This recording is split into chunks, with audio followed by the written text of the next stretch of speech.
tradition here in England about that. And I found that out myself. I mean, canon law means within the church, you get to try your own. You get to deal with your own mess by yourself, and you're not subject to civil law.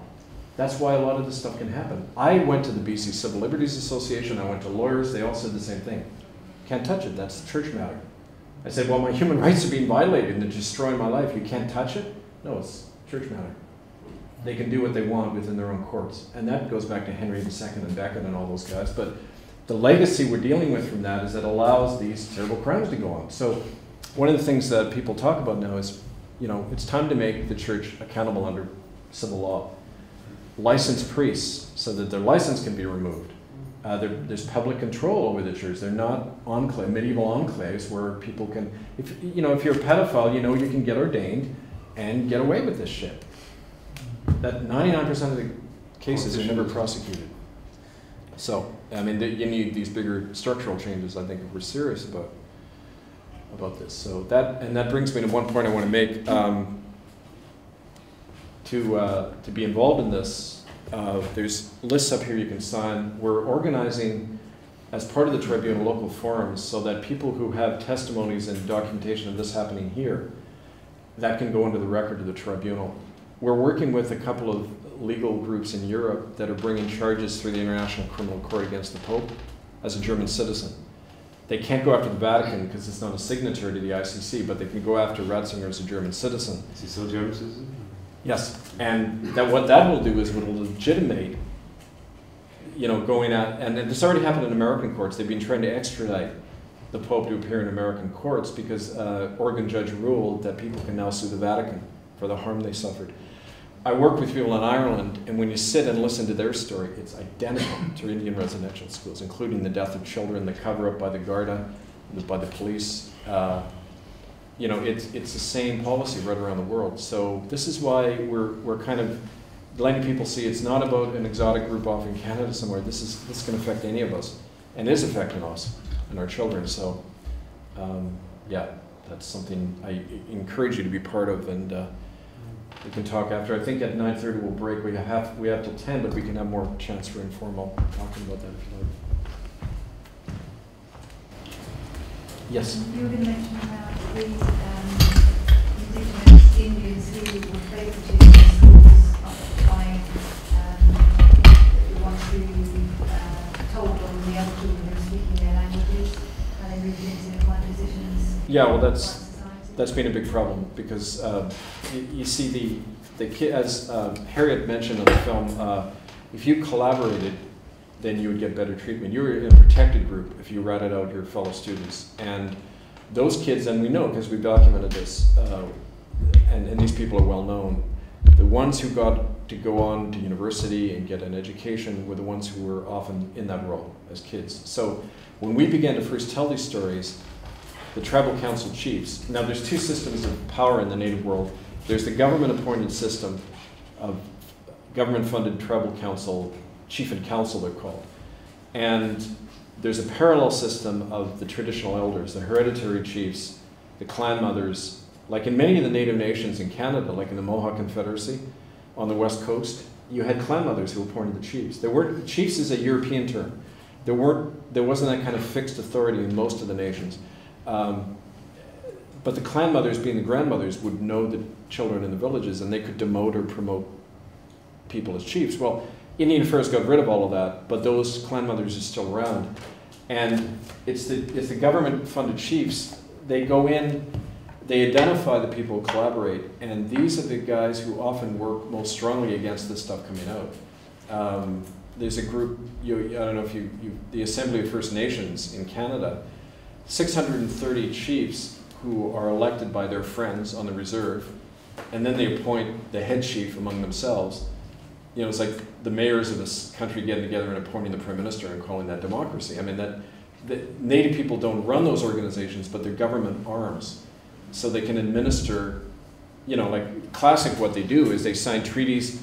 A lot of the people on the streets of Vancouver are there because they've been forced off their land, because their chiefs have signed deals with hydroelectric companies and others, force them off their land, and they're refugees in their own country, and the chiefs benefit a lot. The first time I tried to get the tribal council in Port Alberni to help fund our food bank, because most of the people in the food bank were native. The chief had 5 cars in his driveway. He said, well, I made it out of there, why can't they? You know, it's kind of total disdain for his own people. I'm not saying all chiefs are like that, but you get that kind of deliberate divide and conquer, and I'm not even blaming them as individuals, because that's what a system of neo-colonialism does. It knows how to divide and conquer, and the British were adept at that historically. Did it in Africa, did it all over the world, and it's still in place in a big way. And so until you change that, I'll see you later. Until you change that, and then nothing's going to change. And the way it's changing is among younger Native people who aren't identifying with that old system. And that's actually a lot of people who support our campaign are that. They're younger, and kind of in a nutshell, that's part of the difficulty. Yeah. I was going to ask you how you feel about 2012, Kevin. Well, you know, in a nutshell, I think that it's hard to understand what another culture means by their prophecies. 2012, I mean, when I studied a little bit of Mesoamerican anthropology, my reading of the Mayan prophecies were, it's not our Cartesian linear view of history, it's a cyclical view. So the end of a cycle doesn't necessarily mean cataclysm and disaster, it simply means an ending and the start of something different. Whether I think we're heading, I definitely think we're heading for a showdown, ecologically and in many ways, spiritually. I think there's some really bad things coming down the pipe. Whether it happens in December 2012, I don't know. I'm unclear about that personally. I know a lot of people in the Native world believe it. I know they believe, there's other prophecies though, those aren't the only ones. But I mean, Lillian Sherd, who is in the film, she's the great-granddaughter of Wandering Spirit, who, and I don't know if you know Canadian history, but there was a Riel Rebellion.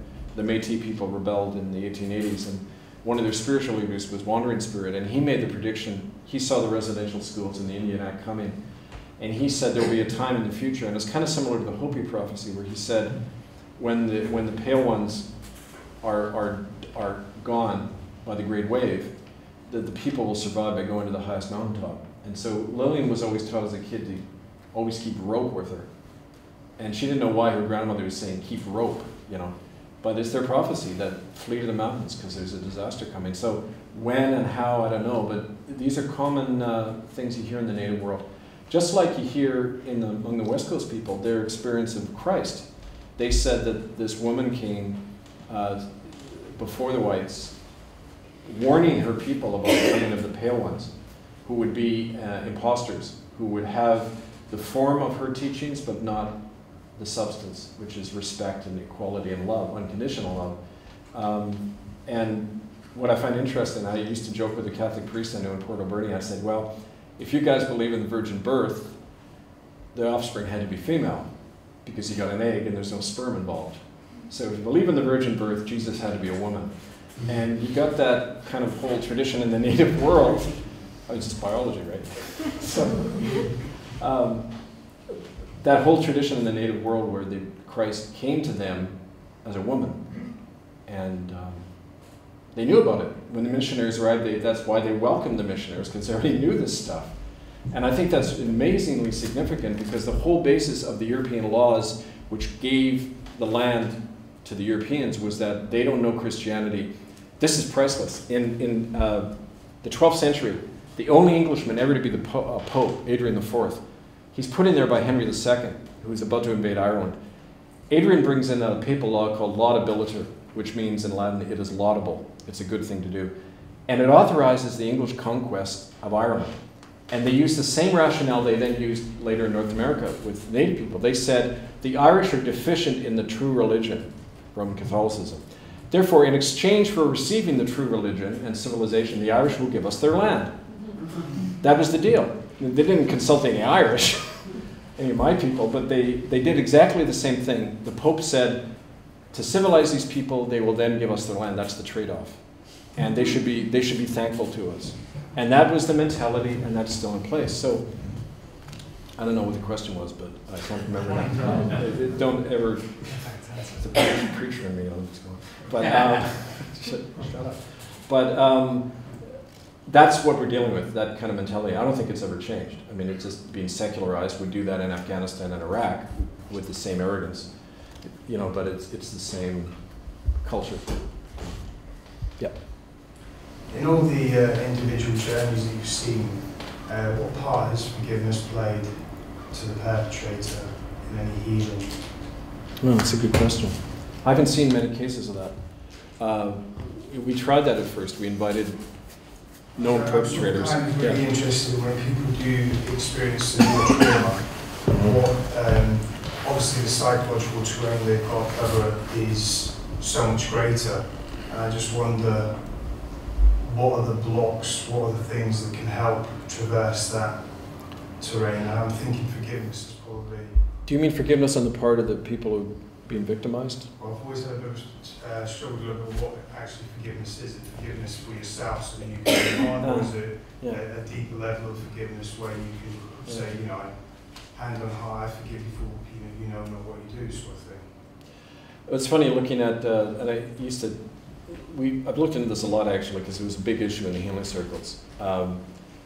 Some people say to hell with them, I don't have to forgive. Others say I have to in order to move on, right? But if you look at the words used in Aramaic that Jesus used, the term he used, I forget it offhand, but my Aramaic is rusty, but the term I remember when he's talking about forgiveness in Hebrew and Aramaic, it meant to do this. Turn 180 degrees around and walk away. So that isn't addressing the perpetrator, that's addressing us. Say, don't have anything to do with that anymore, just walk away. And that's how you recover, right? And if recovery is possible. But then I always say, well, what about what's going to happen to the next person when you do that, right? On the hands, how do you stop the perpetrator? Does forgiveness do it? It happens sometimes. Like I worked in prison ministry, and I've seen cases of people who genuinely change, but most of the time that happens because they're being caught. And I don't know, so I go back and forth on this. Like sometimes I think it's because of that threat that people are forced to look at something. Like the only reason the churches began to issue apologies is to face lawsuits. None of the apologies happened before they prohibited lawsuits. So if there was a genuine desire on the part of those institutions to change, we would have seen it long before that. Because they knew what they did. They know very well what they did. But there's a different ethos and spirit around an institution than an individual. Like you can talk to an individual official in that organization, they'll agree with you. But there's this overarching, whatever you want to call it, group mind. They call it the angel. In the New Testament, whenever Paul is writing to the churches, he doesn't write to the members of the church, he writes to its angel, the kind of overarching spirit, the corporate mind, if you like. That corporate mind doesn't allow itself to dissolve. It says the institution is the ultimate measure, and you have to protect that, and people within it are used to doing that. So they've given up the right of individual conscience in return for that security. And so it's hard to get through to people like that to say, no, you have to acknowledge these things, right, for it to change. So I don't know what other people think. It's a big question. Like, I don't know the answer to that. Yeah. You used the word You used the word inoculation, and in conjunction with missionaries, missionaries being at the smallpox. So are you saying that people are actually injected, as it were, with smallpox? Well, that's what's been alleged. It's in the guy who, just in a case that I referred to, John Sheepshanks, the guy who researched this is a librarian up in Cornell, British Columbia. He found all the original newspaper articles and some of the government documents about it. And apparently what he was, the reference, and you can read this, it's actually up online, this whole thing, hiddennolonger.com. You can download the book. The reason I had to put online is these books were all disappearing from Canadian libraries. So we put it up on the, thank you. We put it up on the site hiddennolonger.com. So you can read it there. It's in the appendix about what they did exactly. I believe they were injecting smallpox